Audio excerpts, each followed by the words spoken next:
नमस्कार दोस्तों, एक बार फिर से स्वागत है आप सभी का मेरे YouTube चैनल पर। मेरी आज की कहानी का शीर्षक है हाथी और बंदर। एक घने जंगल में एक बंदर और एक हाथी रहते थे। हाथी बड़ा शक्तिशाली था। वो बड़े बड़े पेड़ों को एक ही झटके में उखाड़ देता था। बंदर काफ़ी दुबला पतला, लेकिन वो बड़ा ही फुर्तीला और तेज़ था। दिन भर बंदर जंगल के पेड़ों पर उछल कूद करता रहता था।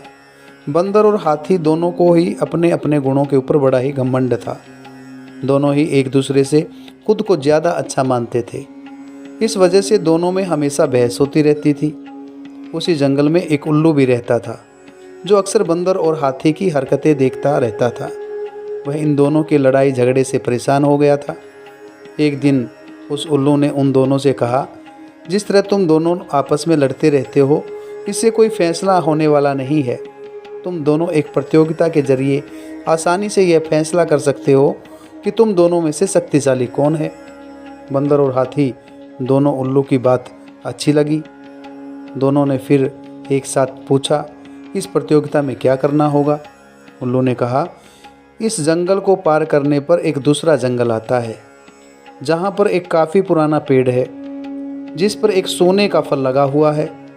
तुम दोनों में से उस सोने के फल को जो पहले लाएगा, उसे इस प्रतियोगिता का विजेता माना जाएगा और असल मायने में सबसे शक्तिशाली वही कहलाएगा।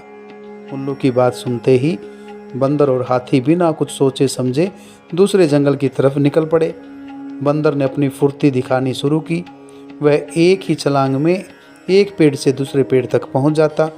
वहीं हाथी तेजी से दौड़ने लगा और रास्ते में आने वाली हर चीज़ को अपने मजबूत सूंड से उखाड़ फेंकता। थोड़ी ही देर में हाथी और बंदर उस जंगल से बाहर निकल गए।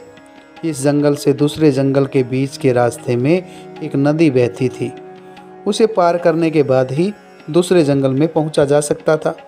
बंदर ने फिर से अपनी फुर्ती दिखाई और झट से वह नदी में कूद गया, लेकिन पानी की लहर काफ़ी तेज़ थी, जो बंदर नदी में बहने लगा। बंदर को नदी में बहते हुए देखकर हाथी ने तुरंत अपनी सूंड से उसे पकड़कर पानी के बाहर निकाल दिया। हाथी के इस व्यवहार को देखकर बंदर काफ़ी हैरान हुआ। उसने विनम्र होकर के हाथी को अपनी जान बचाने के लिए धन्यवाद कहा और अपनी हार मानते हुए हाथी को ही आगे का सफ़र तय करने के लिए कहा। बंदर की इस बात को सुनकर हाथी ने कहा, मैं नदी पार कर सकता हूँ, तुम भी मेरी पीठ पर बैठकर इसे पार कर लो। बंदर हाथी की बात मान गया और वह हाथी की पीठ पर बैठ गया। इस तरह दोनों ने नदी पार कर ली और दूसरे जंगल में पहुंच गए।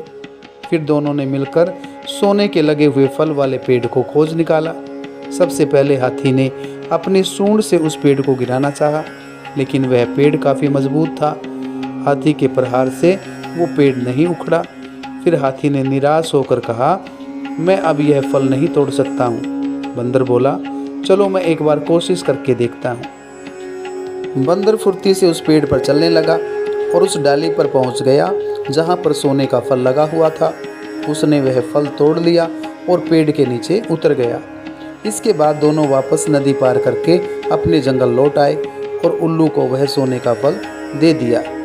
फल पाने के बाद उल्लू जैसे ही इस प्रतियोगिता के लिए विजेता का नाम बोलने लगा, वैसे ही बंदर और हाथी ने मिलकर उसकी बात को रोक दिया। दोनों ने एक साथ कहा, उल्लू दादा, अब हमें विजेता का नाम जानने की आवश्यकता नहीं है।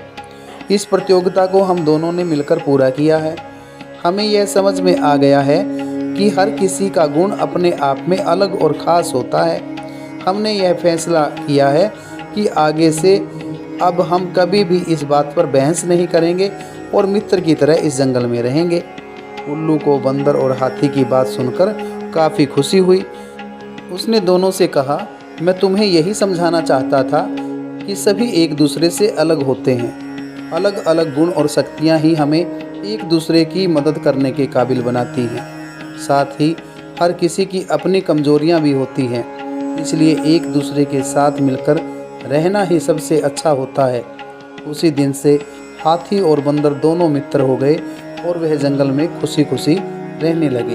तो प्यारे बच्चों, इस कहानी से हमें सीख मिलती है कि हमें एक दूसरे के गुणों और शक्तियों का सम्मान करना चाहिए और आपस में मिलजुल करके रहना चाहिए। उम्मीद करता हूँ कि आपको मेरी ये कहानी अच्छी लगी होगी। अगर आपको मेरी ये कहानी अच्छी लगी हो तो इस कहानी को लाइक करना, शेयर करना और मेरे चैनल को सब्सक्राइब करना। Thank you.